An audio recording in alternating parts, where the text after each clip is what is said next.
Les joies de la cocaïne, Frédéric Beigbeder en a un peu fait son fonds de commerce littéraire. Et pourtant, l'auteur de 56 a arrêté la consommation de drogue dans les années 2010. Ses addictions à la drogue, ses frasques diverses et variées avec les forces de l'ordre.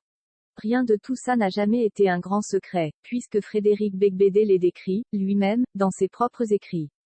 Mais le fait de médiatiser ces mots n'est pas forcément une guérison en soi, et l'auteur a dû se frotter à une autre difficulté, les nouilles et la banalisation de ses gestes, qui lui ont donné l'envie d'arrêter la cocaïne vers le milieu des années 2010.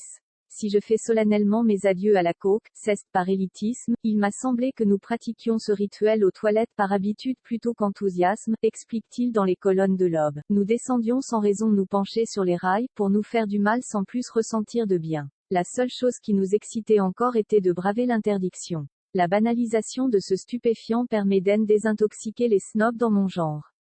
Si je fais aujourd'hui solennellement mes adieux à la coke, c'est donc par élitisme, mais aussi pour que mes enfants sachent quelle perte de temps et d'argent cette habitude représente. Il existe de meilleurs procédés pour lutter contre les nouilles, le vin de Meursault, les romans, le jardinage. Les 3 occupations les plus healthy sont, le sexe, le sexe, le sexe. La poudre blanche a pourtant fait les belles heures d'Octave Parango, le héros de Frédéric Beigbeder, qui vit les aventures les plus folles dans le livre, et le film 99 francs et dans ses suites, Au secours pardon et L'homme qui pleure de rire. Mais face aux addictions bien réelles de l'écrivain, de nombreux proches se sont fait du mouron.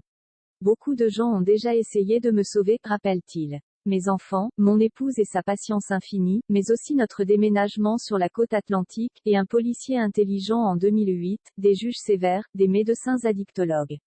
Pour rappel, Frédéric Beigbeder a été marié 3 fois, à Diane de MacMahon, Amélie Labrande et Lara Micheli, sa compagnon actuelle.